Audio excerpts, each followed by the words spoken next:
First of all, welcome to the Fly Guy Show. Hey. You know, I know this is like super stop. it's like kind of super informal, but I just want to jump right into it, man, because number one, this is the week of my second photography exhibit. Dope. And it kind of aligns with, you know, sometimes I look at things as being serendipitous, and it's like, I know we've been trying to connect for a while. Yes. And being able to connect with you on this week to kind of talk about all things photography, filmography, creative, it just, the stars align right. So I appreciate the time, first of all. Thank you. And just to get right into it, just tell me how you got into the business of arts. I got into the game in 95. No, sorry, I graduated in 95, so I got into the game in 98. Oh, okay. I got into in film. I was actually at Miami-Dade, and I needed a credit, and I at one point I thought I was gonna be a model. Okay. And then realized I probably been on the other side of the camera. This was an easy class. I took intro to black and white photography. Sorry, that's the Uber.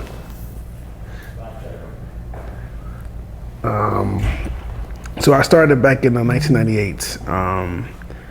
It was interesting because I was at Miami-Dade at the time, and at the time I was projected to go to school to be a doctor. That's what I wanted to be, a chiropractor actually. And took a class. I was a good friend of mine's, my mentor actually, Born. His name is Mark Anthony, but we call him Born Divine. Big poet, was huge in the scene back in the day in Miami. And it was him and his crew doing film photography. And I'm like, all right, I'm gonna do that, right? And I'm gonna do that and just dabble into it as a quick grade. I think it'd be kind of cool. It's a dark room setup. Digital was not even in existence at that time. Right. But I couldn't really afford a camera. And what I mean by that is that it was interesting because I went to a pawn shop to buy a camera. My mom wasn't gonna buy me a camera, but dad was gonna buy me a camera. I just made enough money to go, like, you know, I worked at McDonald's, I think it was, or wherever. I met Born working at the bookstore, so I worked at the bookstore, but I had enough money just to do, you know, the everyday hustle or whatever. To buy a camera, like something as luxurious as a camera, at the time, like I bought a film camera, it was a Canon, it was a Fujica that I bought. And my mentor, the school instructor said, hey, you can go pick up a camera from a pawn shop or whatever, or like a camera shop. I ended up doing that. Did that, and the camera must have been like $125 at the time, but at the time that was like a lot of money. All my ducats to get. It was a film camera, and back then people don't understand. Like when you look at photographers now, for you to understand the struggle of knowing that I have 24 shots to get my shot. Right. Because unless you're gonna just buy a bunch of rolls. And sometimes you do a bunch of rolls, but in the mindset, you ain't spending 3 rolls on somebody or some sort of shoot unless that was the intended purposes. So sometimes when you quote a job, you'll be like, how many rolls is it gonna be? And you have to be extremely selective with your shots. I think that's one of the benefits that I have for me is that I was able to be selective in my shots because you don't wanna waste your shots. Right. You know what I'm saying? And I think, I was able to like learn in that regards. It took the time and go into a dark room because all that stuff is expensive. You know, you got a dark room, you got to get equipment, you got to get chemicals, you had to get all these things. Well, anyway, I did all that to do one spot shot. It was a shot I want to do in particular on the beach in Miami with a foot and champagne glasses. And just, mind you, I was 17, 18 years old. I couldn't even really drink champagne at the time legally. And I was doing this shot. My man was like, yo, that's a dope shot. Like, he said, you got an eye. I was like, yo. That's all I needed, you know, and at that point, and it's something that I've learned along the way that no matter how long you've been in this game, and I've been in this game 20 plus years, it's not how long or what you got or what tools you have, it's really just what your art is, right? So you could be in this game a year, a month, whatever, your art is your art. And I think when people learn to appreciate that, because I think when you go in for the money a lot of times, you can't develop that eye, you can't develop that art, like because your focus is different, you know. And for whatever reason, that could be that could be what it is, but it's transactional. And I think for me, I was just kind of I was trying to get it for a grade, obviously, so that technically is, like, if you look at it as a monetary aspect, I was trying to get it.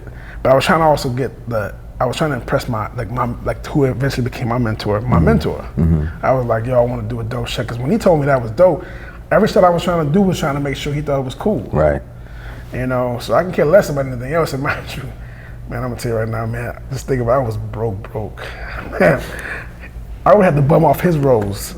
Damn. Cause I used to be like, yo, so you got another roll for me? It wasn't like you had, I literally used to bum off his rolls. He'll have like 6 rolls. I said, yo, all I need is 1. So how much is a roll back then? Like the cost? So roll was like between $4 and $5 for the roll.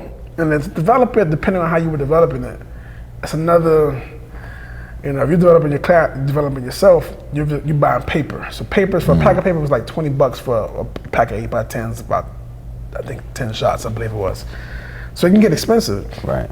I'm like, man, like, so you're talking about $5 a roll, excuse me, however it costs to develop it, because you're either going to develop it at the time Eckers, which is now CVS. Eckers. They should steal deodorant out of Eckers, you know, but that's a whole nother story. Hey, Talk about broke, yeah. Yes. So you think about all these things you would do. So roll was very important. Like, so you knew, and at the time since I was in class, I knew I had access to chemicals. Instead of on paper, but I had access to chemicals. Right. So you have to buy the Kodak 400 Tri-X film, Kodak Tri-X film, and then you go develop it, and then paper, right? So you have to put it in a larger. So the process is extremely tedious. So think about you're shooting now right now, and I don't know how many shots you would get in, let's say, an outing. Let's say you can typically go get a couple hundred shots. So think about that as a kid for me.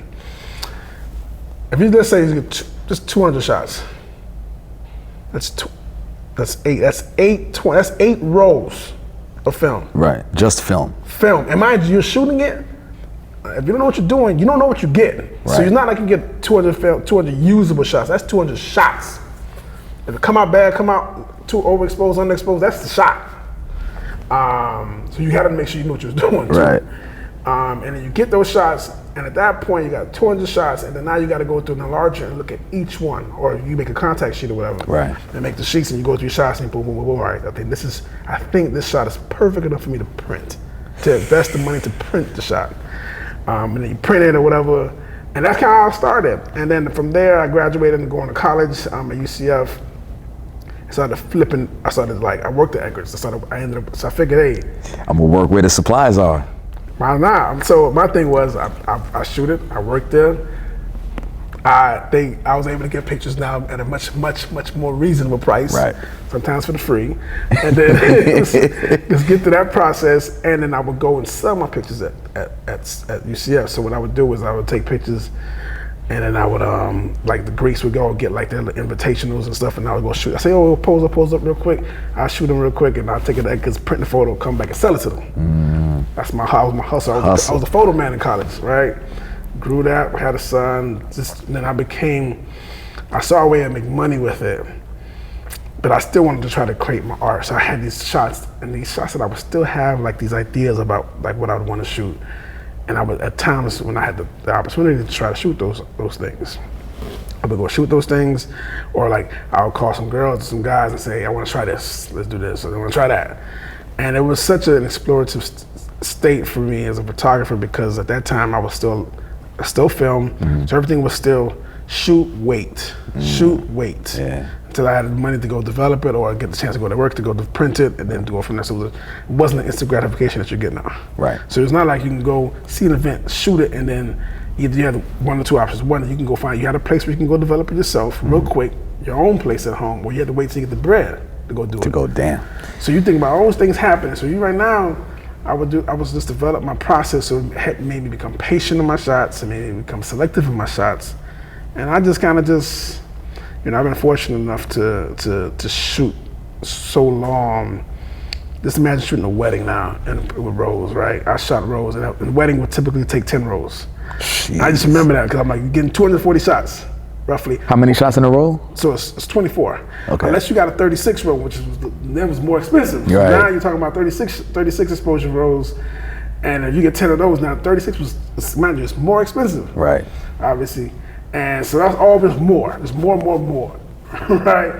And so you'd have to be selective. So I think it got me to a lot of people say, hey, how did you keep, because I said I had to be artistic with it because I had to be selective and be very patient, but I also had to make a, at the end of the day, I make no bones about it. I was a struggling artist. And at the time I didn't even know I was an artist. I was just taking pictures just to, as a way to make money. When did you know that you became an artist? Or maybe you were always one, but when did it dawn on you like, okay, what I'm actually doing is art? Well, again, it was more so my mentor Born showed me that I could be an artist, right? And watching him and seeing how he developed and grew. I was basically trying to copy him and everything that he did. But when I realized I became an artist, I think it just kind of it fell in my lap. What I mean by that is that because it wasn't like a moment. It was more of like, oh, wait a minute, I'm good at this, right? I'm good at this, and I'm like, all right. I would try different things now. At that point, I wanted to learn more. Right. And I guess for me, it became more. I know today. I would say I became an artist when somebody was trying to make me focus on the money about the project, like money about it. I'm like, I'm just trying to be nice. Yeah. And it was like, mind you, I will give him props because he put me on game as I got older. But at that moment, I was in college. I was the man at UCF doing photos like that. I was the man. And this guy was like the OG in Orlando for photography. He was a big time OG. And he came and he was like, always worry about the invoice. And everything he's like, man, make sure when everything says it's all fun and dandy, y'all hanging out, make sure you get the check. And I was like, I'm just trying to be nice with this. Right. Boy, when you're young and you're dumb, boy, I tell you, because I learned a lot from him post. But for me, it was more about the art. I wanted to be nice with it. And that's what was my focus, was trying to be nice with photography. As I got older, I realized if you don't pay attention to the dollars, you can spend a lot of money for nothing. Right. And I learned, and I appreciate him just, trying to give a youngin trying to learn in this game and thinking, I'm a hot shot. I'm nice in Orlando, because the way Orlando was said, it was east-west. So I had the east on lock. He was out on the west side of Orlando, and I'm like, he worried about me. He scared about me. And didn't realize, man, he was just trying to give me some game, which I had to learn the business side.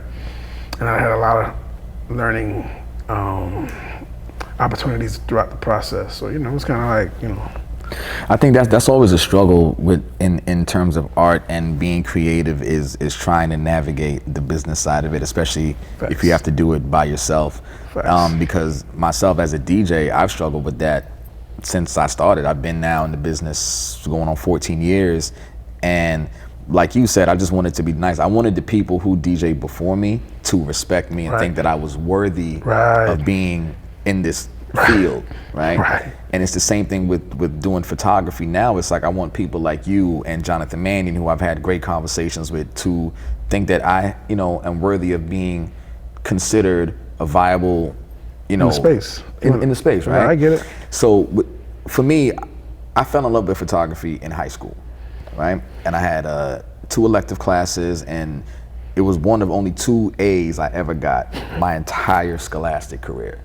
Like I got an A in Spanish class, I got an A in photography class, that was it. Everything else was B's and C's, right?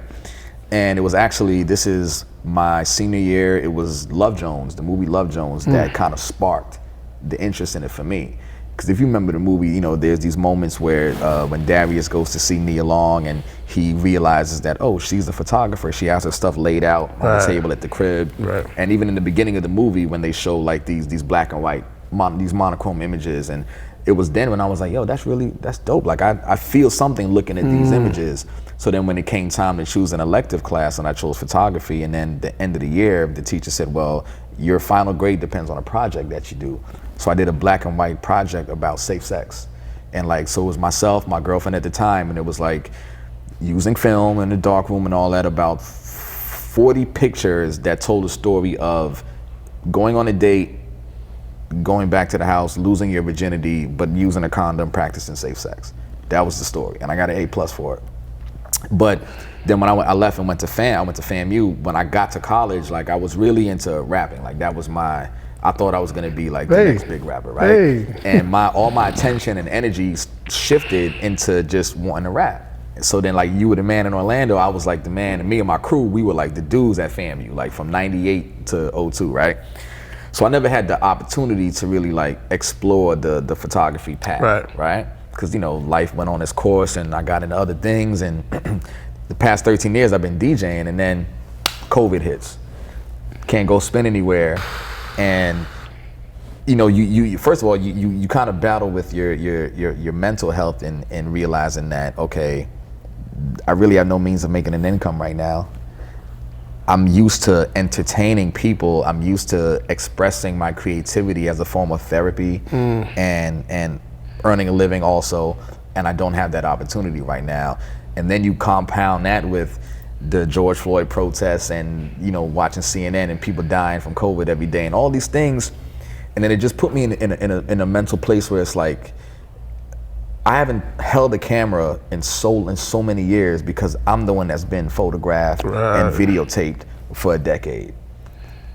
But I feel like there's something in me, you know, when you listen to that voice inside you, it's like something in me is telling me, go out and capture what's happening around you, along with everyone else, you know, the hundreds of other people that are doing it.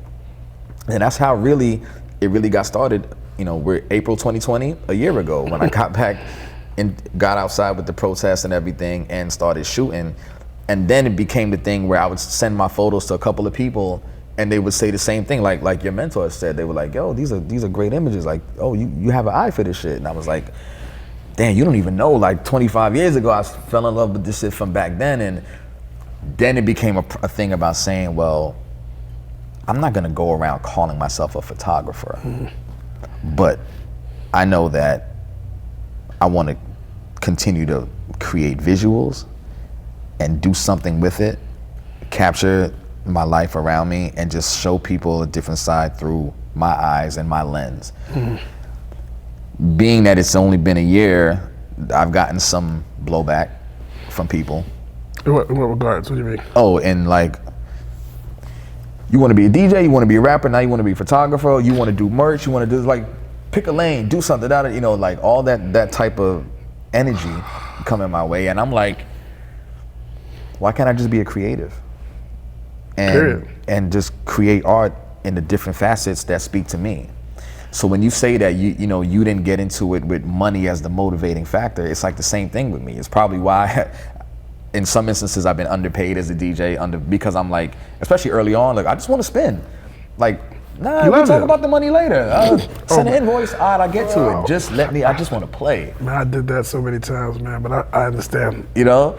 Because I just wanted to just... It's passion. It's passion. It's passion, man. And I guess it can be a detriment sometimes to, you know, your business acumen and you trying to like earn a living, but it's like, no, man, I'm not trying to do this to look cool. Money is not the motivating factor. It's like, to me, it's another extension of art and creativity that feels natural to me. And it's hard to make somebody else understand what feels natural to you, right? Has anyone ever, because I want to jump forward a little bit, because from starting in photography, you got into videography or filmmaking. Right. Did anyone ever come to you and say, yo, Bob, like, what are you doing? You take photos. Why are you trying to do film now? I still people to this day, I wouldn't say kind of like, because I've been in that same boat, like pick a lane. Like I've been in this game for a very long time. So I got the pick a lane argument about just within photography, about what kind of photography you want to do. Do you want to do an event? Do you want to do this? Do you want to like pick one? It's running back to that same guy in Orlando that told me about, like, watch the invoice. She always say, what's your style? And I'm like, well, I really don't want to say, I don't think I have one. Right. I think I just shoot. I shoot what I love. Right. And he was like, nah, like pick a lane, like pick one. I was like, I don't think I don't, all right. So I would struggle with that. I would struggle with that early on. Because I'm new into the game. I'm not sure, should I be an event photographer? Should I be a portrait photographer? Should I be, because ultimately when I was even doing it, I wasn't necessarily doing it for like for a job or my business, so to speak. I was just doing it because I was good at it. I had access to things that some people didn't have. And it's funny because during this time period, we switched into digital. I'm an artist. Yeah. Like everybody, I'm sensitive about my shit. Right. So I would be like, that digital, man. I used to poop on digital hard. I was like, you doing like? I said, you cheating. Right. I said, how you gonna shoot and look at me able to see? You making adjustments. I see you cheating. And I would look at my jet. It's funny because those photographers, like a lot of older photographers. I wasn't even necessarily an older photographer. I was shooting for like a few years or what have you. And I was like, I was so against it. I was so resistant to trying to go on digital because I wanted to consider myself an artist. I wanted to be an artist. This is my passion. And I eventually had to because at the end of the day, this is the sign of the times. Yeah. And it's funny how we are coming back to film now. Everyone is shooting film now. But at the time, I was like, you know what? I'm not gonna do it. Then I started doing it. Then I started I didn't know what kind of photography I wanted to do, right? So back then, especially, you would have to kind of fall into a lane. And I would struggle with that. Like, I don't want to be in the lane. I just want to just shoot. Right. And that was the thing. Eventually became, I was able to just capture, and I would tell people I'm the moment catcher. I just want to capture moments. Right. Which helped me transition. I used to actually poop on videographers too. Like, we're separate. I'm man, you woman. I'm dog, you cat. Like it was separate. It was I'm from Mars, you from Venus. It was very separate. We would have like little basketball games, and I would hire videographers to work with me, and I'm like working. It wasn't about to my wife. I created all this to my wife, who she was the one that was like, yo, we were shooting Dwayne. I was Dwayne at the time. I was Dwayne photographer at this time. At this point, we were married at this point too. And this is right after the big three were together. And at that point, I became the man again doing photography because at one point I did fall out of love with it. But I was man. I was doing photography. I had a couple of things in the game, and then she was like, "He just lost the finals. This is the year they lost to Dallas, the summer of 2011. This is 2010 free agency, 2011 after the 2011 finals. This is back in June." Dwayne, we all going to Fashion Week, and Dwayne's like, yo, we all gonna go. So it was a close-knit group. So it was me, my wife, Dwayne, and the stylist. That was it. We were going to Milan and we were going to Paris. And then they were like, well, we should probably capture video of this. I'm the only one that's capturing content. So they were like, well, Bob, you gotta figure it out.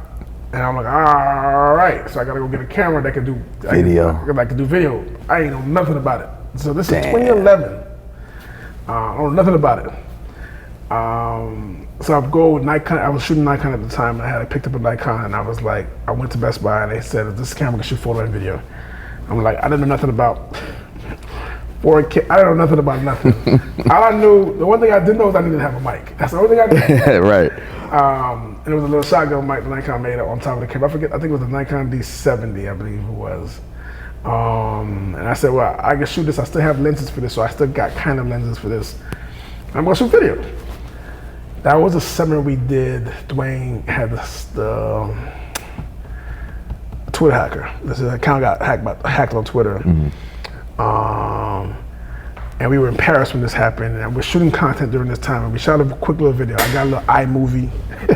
iMovie? From Apple. My wife got me a Mac my first Mac. It was a little small, little 13-inch Mac that she got me.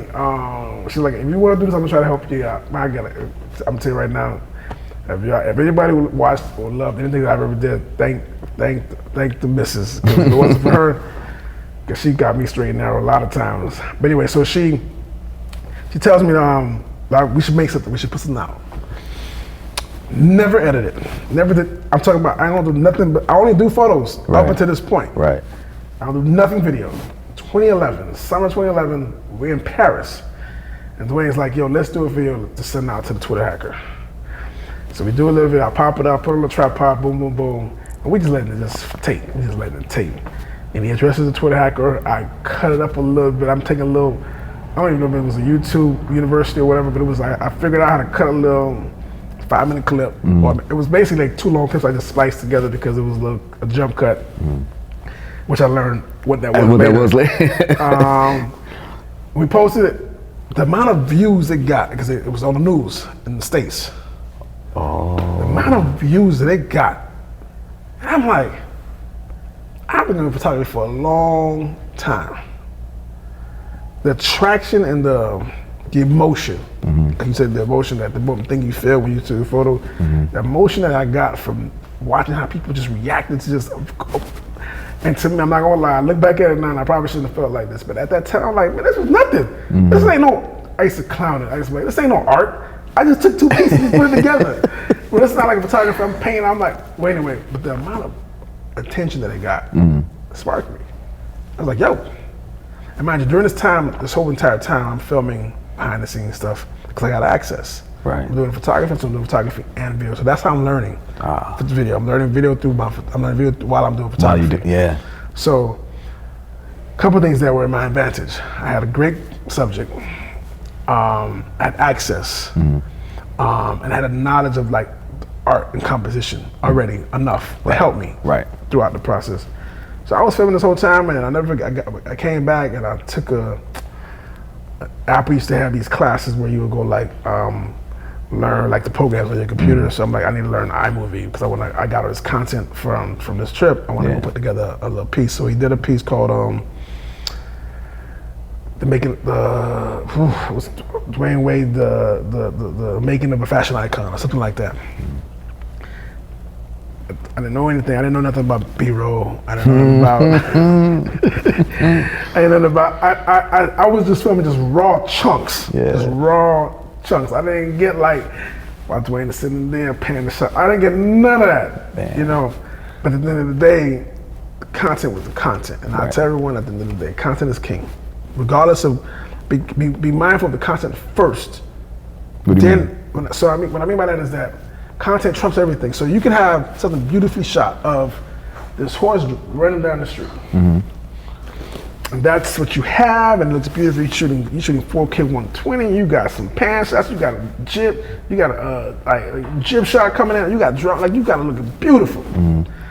This man got his iPhone and shot. He shot the making of, I don't know, something similar to Titanic on his iPhone. You'd be like, well, yours look way prettier. But people are more interested in that Titanic shot.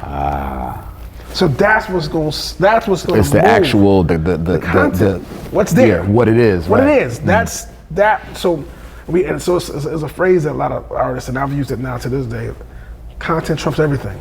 The content, make sure the content is good, because if it's good, people will forgive a lot of stuff on the other side because the story is great.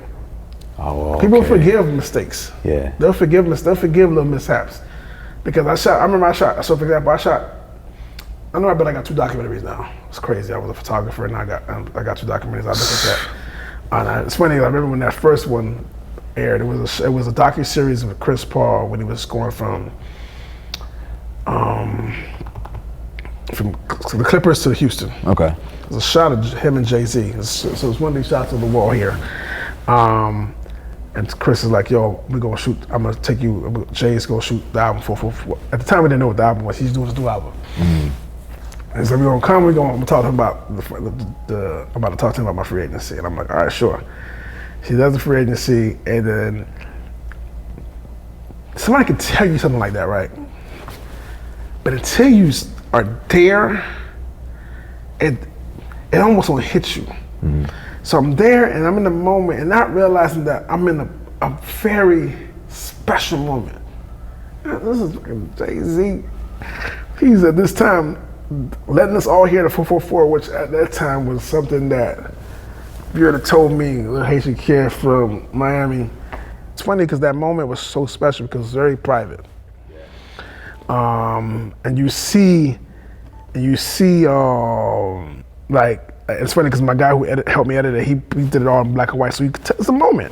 It's like our moment catcher is the moment of moments, and it's a moment where I'm holding my camera, so I'm holding a DSLR, so 1DX Mark II, and I'm holding it like this. I'm shooting in 4K, but I'm holding I have no monitor, I have no sticks, so because I didn't know this was gonna happen, and I didn't want to fuck it up.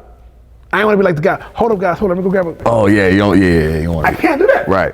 For 2.5 hours, I'm holding the camera like this, and but I don't feel it because the content is beautiful. You don't want to mess this up. So I'm like sitting here like, yo,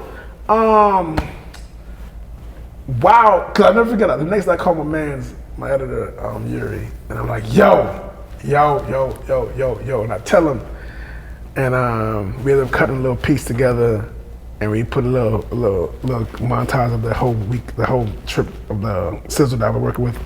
Didn't know I was doing it. I was just kind of playing around. And I told him, let's cut a sizzle. Let's just put a little story together. We ended up selling it to ESPN. So then I realized, because everybody, looking back, me even now, and we're in 2020, so this is 2017. It's 444, like 16, right? 17, yeah. I didn't. And I've shot enough since. So I started in 2011. I've been doing video on and off, but still kind of like straddling the fence for a long time. This is the first time I'm trying to shoot primarily just video for this trip. And most of my guys, I'm just shooting content. I'm just shooting content. We do archive, and that's kind of like our style. we put this together, and now I look back at that project. As many years as it's been, I look back at that project, and even then I know I could have shot it better. Right? And mind you, at this point, I done made money doing the video and photo side already. I done did it, but even then, looking back, I'm still learning this game. Right. But at the end of the day, the content was gold. No matter if half my camera, because I'm using the Canon and it has a dual pixel autofocus, so it's hunting. Focus, yeah. It's hunting. So you hear it. So of a 3-hour interview, maybe an hour and a half is usable. Damn, but still an hour and a half of priceless. Gold. Yeah, it was like, yeah. It's gold to the point where everybody the next day was like, yo, like Chris hit me up, his brother hit me like, yo, please tell me you go. I said, I got everything. I got everything. And so at that point, when you show that to ESPN, think about it, when you show that to ESPN, they ain't never seen nothing like that. So wait, so this came out? Yes. So the documentary series was called CP3 Chapter 3. Okay. You ever seen that? No. Oh please, it should still be on ESPN Plus. Okay. It's a 3-part series, and it's funny because so I learned a lot, and it's funny because Yuri came up to me in New York when we ended up getting a production partner to work on this project. I've been learning. I tell people all this time. I started shooting photography in 1998. Started doing video in 2011. I'm still learning on both sides. On both sides? Yes. Even on photography? Yes. I'm never say I got this 100%. I got to shoot here tomorrow. And I'm still like, I came in here, I talked to my man, I said, I got to figure out what I want to do with the shoot. And I know some people are just super duper experts probably, they can just, but there's always somebody doing something cooler, better, smarter, more efficient than you. So I would never think that I got this 100 grand on both sides. So, okay, so you filmed a documentary for Chris Paul. Yes. And in the midst of that is a listening session for Jay-Z's 444 album. Right. Now, in the documentary, that obviously is not in it. Because okay. No, I was about to say, like... No, but the conversation that him and that Chris and Shay had is in there. Is in there? Yes. Okay. And that was during or around the time of this listening session that happened. Correct. That you have the content for. Correct. What do you ever do with that? My stuff is to my client, whatever they want to do with it. So we cut like a 16-minute. So in the documentary, maybe 3.5, 4 minutes of that conversation. Maybe 3 minutes. I can't remember, 3 or 4 minutes. I cut a 16-minute for Chris. But that's Chris and Shay. That's the at the end of the day, it might not ever go. It might not ever go nowhere. You know what I'm saying? I think what they might be comfortable with giving us just what they gave out, which is fine. Right. You know, the biggest thing with me is about I shoot the art. I shoot the art for my clients. So whatever they want to be comfortable doing, or they feel comfortable doing, I'm totally with that. I'm not pressed to be like, hey, like this has to come out, or you got it. Right. There's a picture of Jay-Z here on the wall. Is that from that? That's from that. That's from that. That's from that moment. That moment. Because I mind you, I'm a photographer too. That's gonna be my first. So you're like, I gotta get this photo. I just gotta get a photo. So I'll get a photo. So think about it. It's the craziest thing, which is now I actually have a C500 now. and I don't shoot photos. So I was in a situation where I would be stuck. Yeah. Because I can't shoot photo with that. So I have to use my phone or something. So it's tough. I try to figure out what my game is. But yes, that moment, it's funny because it's a color docuseries, so it's all in color, but that moment's in black and white for a reason. Would you say black and white gives off more emotion? I think so. In photos? I think so, and the reason why is because, well, the reason why for me, everybody's different, but the reason why for me is that the color doesn't, that's funny, no pun intended, the color doesn't color it. So when you see it, it's just raw. Think about it, you look at it, whatever you want to put in it, you put in it. Whatever color you see, is what you see. I'm not telling you what color is there. What about the combination of, black and white is black and white here that makes photography gives off such an emotion and a feeling? Like, I think it makes you think on your own about what that shot is, or what that's about what's what happening. it would be, what it looks like in color. Right, and what's happening, like, because with color, it colors a picture for you. So there's almost no thinking to me involved. And again, there's a beautiful color of shots. It's just that I think when you're looking at black and white, you almost have to think about it. Whatever it is, you got to think about it. What's there? What color was he? Like, what color is that? Like, you know what I mean? That looks like it's black, but could it be blue? Could it be brown? Right. I don't know. And I think that because of that, I think it just makes it connects you more with what you're watching, in my opinion. In this my exhibit that's coming up on Friday, but the first one had 10 images from the book, so I added 15 more, so now it's going to be 25. But in the 15 additional ones, there are about 7 that are in color, just because I wanted to just give a little bit of a difference. But I made sure that in the 15, like, all right, well, 7 are in color, the other remaining 8 are still going to be in black and white, because that's what I prefer. Right. But when you talk about style, and you were trying to figure out, somebody was trying to tell you pick a lane, choose a style.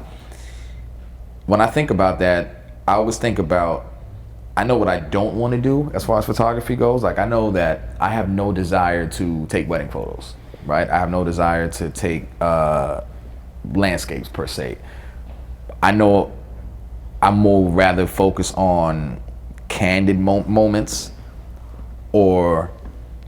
and I don't even know if I use the right terminology, but just real life shit, like things people doing, street photography, photo. Somebody mentioned photojournalism, that type of style, because it just speaks to me a little differently. But do you find it difficult to create the art based on the style? Like, is it less artistic when you're doing portrait shots as opposed to street photography, or For me, no, I don't think so, and only because I think the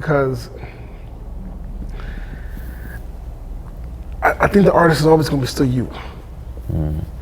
So if you're shooting events, if you're shooting sports, action, editorial, lifestyle, landscape, whatever it is, the artist is still coming from you. The art is still you.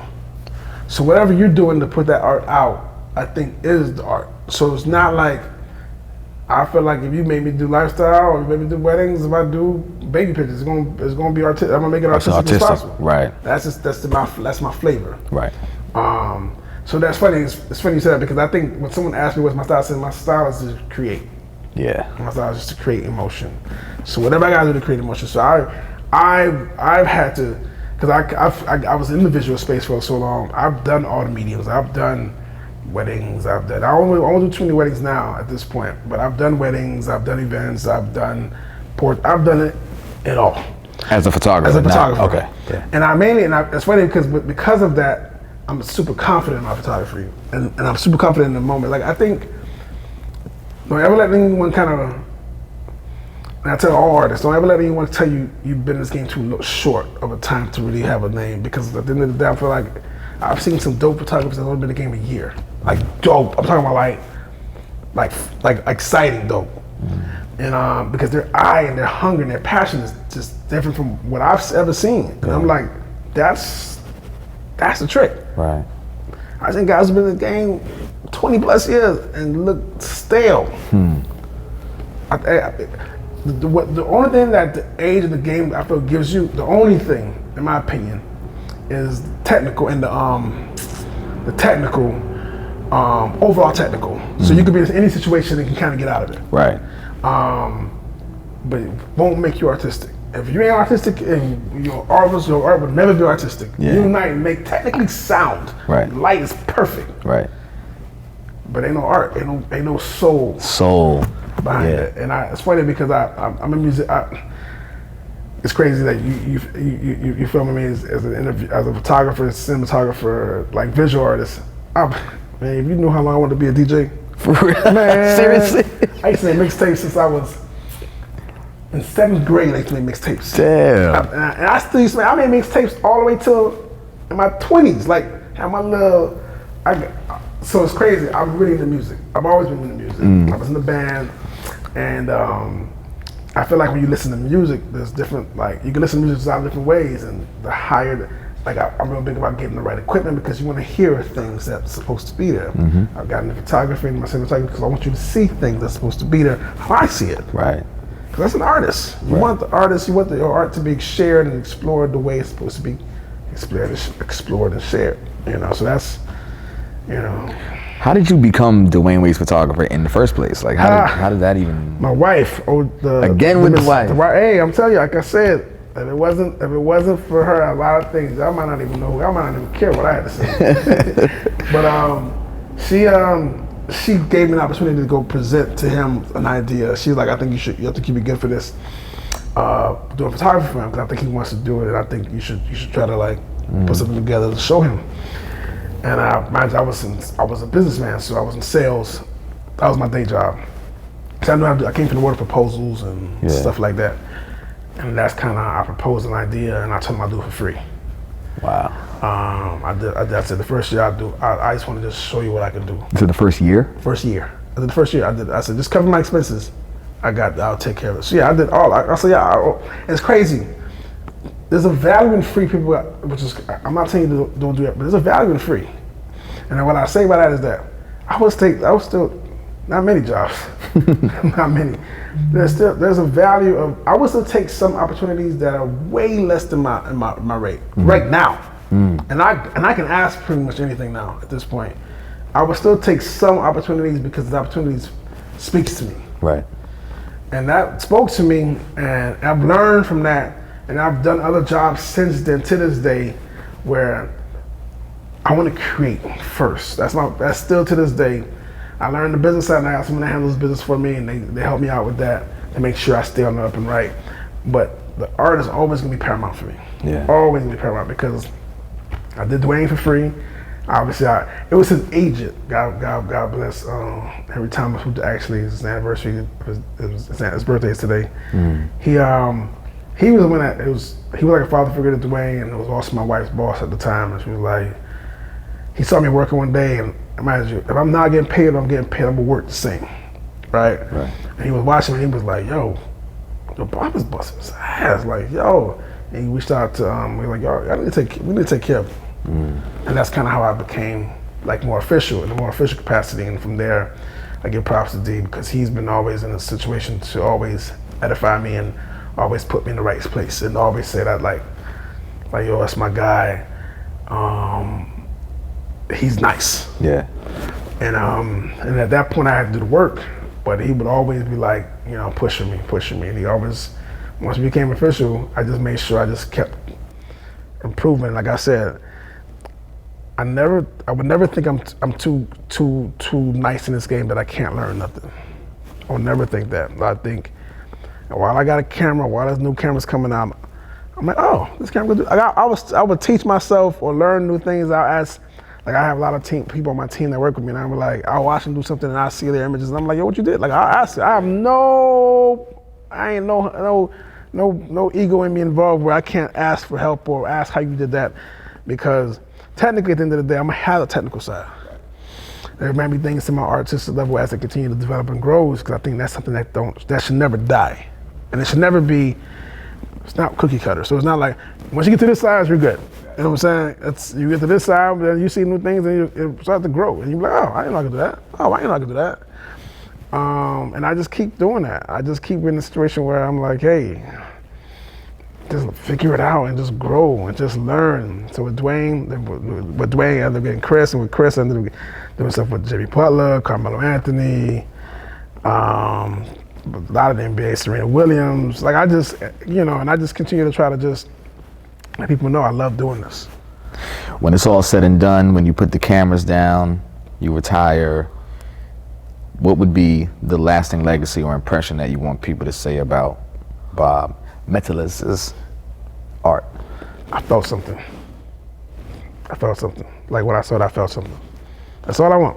To me, Buddy's nice, don't get me wrong. But at the end of the day, whatever I create or have my name on, I'm gonna say I felt something when I saw that. Like, you felt that. I think I gotta have a soul, you know what I'm saying? I think, that's above the money, that's above all that. That's where the passion lives. And I think when you see people are passionate, like, it's the one thing, it's funny, I watched your stuff, right? And I said, man, he got passion. Like, that's the first thing I said when I saw it. I said, yo, I'm like, he got a book? I said, wow. But then I saw it and I said, yo, he's passionate about it. And that to me spoke volumes. Thank you. Because to me, I'm like, so when I see your stuff and I see you doing your thing, I'm like, yo, you can't fake passion. It's the one thing you can't fake. You can fake, I'm nice with this photography, I'm an artist, man, look at me, I gotta do all these, can't fake passion. And that's something that's either you got it or you don't. And so to me, I saw and I was like, yo, man, that's why when I text, I said, yo, man, I wish you, like, I'm so happy for you. I'm like, yo, that's, because to me, and when the passion is real, and obviously for me, I feel as yours is real, because I remember when you first came to my workshop. Yeah. And you was asking a bunch of questions. Yeah. And I was like, yo, he's trying to, because that's when you're hungry for that knowledge. Yes. Right? That's when that knowledge, you just want to just fill your pores. You're like, I just want it as much as I can. And to be able to want it, and then to be able to cap, like, 'cause a lot of people want a lot. Tons of people that want, and that many that do. And I saw the want and the do. I was like, oh man, you deserve everything from this, bro. Like, when I say you deserve everything on that, because I'm looking forward to see the next shot. I'm looking forward to the development of how it continue to grow. I said, yo, I know it's gonna be because if he still has that passion, it's gonna be dope. I'm gonna feel something. You know what I'm saying? Thank you, man. I know, man. That's why when you ask me, like, I say, yo, for you, whatever you need, I got you. And then we sitting here in Fly on the Wall, because I'm like, more serendipity. It's only right. Fly guy, come sit with Bob in the Fly on the Wall studio. Hey. But why Fly on the Wall? Is that because you feel like that's how you are when you're capturing your content? You're like, that's exactly the reason why. Like, biggest thing Dwayne would tell people about me and Chris and the guys that work with me is that I shoot like I'm not in the room. Because I want life to happen. I don't want to stop it. I'm not trying to interrupt it. I'm not trying to be a part of it. yeah. I'm just a voyeur, just capturing the moments. Because I think natural moments are beautiful. I think just moments as they happen naturally are like, you can't fake that. Right. Like as you can see, I'm real big about like the realness of art. Yeah. You can't fake a moment. Like that moment with Jay, he's sitting there, because that moment when you see that, I want to say he's listening to the album. I'd have to almost look at the tape. But I want to say he's listening, which eventually became 444, listening to it, and just a moment, you can feel like he's in a moment, and it's crazy to cut to that moment. When he asked me what I thought about it, man, I was like, yo, I didn't listen to this, I don't know what it is, but yo, he asked me what I thought about it. And I'm like, yo, you for real? And it's crazy. I've been around some of the greatest superstars. Like, I work with Dwayne Wade, I shoot with Chris. I'm with Chris while I'm there. I shot LeBron, I've done it all, in the sports world rather. And that was so cool. That was a moment. Because the thing is, the reason why it was cool to me was that he was genuine when he asked me. He wasn't asking me because he was like, yo, what you think? And I was like this. Wait, what'd you say? Sorry, what? Oh, so you really want to ask me something? I sat up and was like, yo, so I was thinking like, yo, I think it was 5. I forget what I said, but I was like, it was so. I felt. I ain't gonna lie, I had a lot of respect for Jay after that. Way more than I've ever had before. He became my favorite rapper after that. Wow. Cause I was like, Biggie was always my favorite rapper. But after that moment, I was like, yo, he's thoughtful. That's what it was. He's very thoughtful. Nice with obviously the pen, but he was thoughtful. And then it's funny because that night, he ended up going back into the booth and like doing some more, and it was just cool to see. You were there for that? Yeah, I was. Well, we left by that point, but he went in there and he did a couple stuff, but it wasn't like we were sitting there because he was doing his thing. We were just there to listen. Man, I'm gonna tell you. So this photography and this videography has brought me a lot of places, man. And I think once you love it, like how you're supposed to love art, whatever your art is, it's gonna take you places. It's gonna take you places. Like what you've done, it was easy for me. Obviously, it's funny because now that you said that you had to do a whole series back in high school. That's to train you for right now. Yeah. You know what I'm saying? Because what you just did 40 images in film takes work. That's just work. Like to me, you ain't doing this because to me, the photography is one thing. And the way these cameras are built now, they help you a lot. But the storytelling, either you got that or you don't. And so you've been training. Mind you, tell the story of the night when you creating the vibe. You telling the story with music. So that's easy. That part is for you. It's easy. Where some people that would be so they would probably be there all night because I can't figure out how to. They can probably make it look good. Right. But to tell something compelling. That's how I want people to see my stuff as compelling. Hey, like man. you say, feel something. That's exactly it. That is exactly it, man. There you go. Thank you, Bob. I appreciate it. Thank you, man. And I'm gonna definitely keep you posted on, as things progress and continue, and hopefully you can come by the exhibit on Friday and to kind of see what. It's my wife's anniversary. It's our anniversary. Oh, I don't say my wife's. It's our anniversary. Right. So it won't be tomorrow. It won't be Friday. But it's only Friday. Well, it starts Thursday. The first event, like the exhibition opens Thursday. The first event is Friday, and then Saturday, and then for the next 30 days is Friday. Well, then I could definitely because I have a few things I got going on. So even when I leave, I gotta come back anyway. Mm-hmm. So I make sure I would definitely. Yeah, it'll be so April 8th to May 8th is one. Say less. So. I'll be here for that. Man. He'll be here in 15 minutes. Maybe I had to get another banner because the other one from the opening night was too long, so we ended up having to wrap it around. So got the new one printed this morning for the gate, and then took the old one and put it on this side over here, facing 3rd Avenue. So now if you're coming down 9th Street in Overtown, you can see the show over there. And if you're coming down, let's say you're going to see my man Moose Sadiq at the House of Wings, you'll see it here. Yeah, meeting today with Bob Metelus, Dwayne Wade's personal photographer and filmmaker extraordinaire. So, had him on the podcast, The Fly Guy Show, the other day.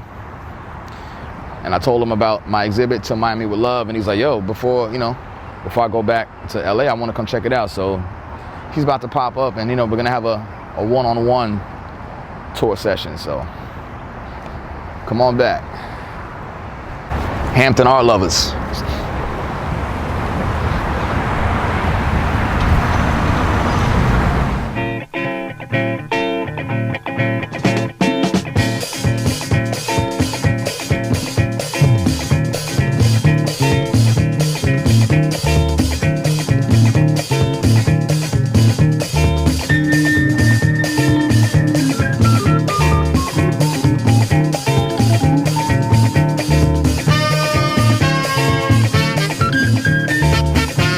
This is my mother. That's where I get all the strength from. That's why I wanted this here, so that when people walk in, it kind of like it hits you from back there. The little small details, as far as it's always the details. Mm-hmm. The flamingo and the palm tree. Yeah. It's just looking at it, I was like, that's dope. That's dope. Thanks, man.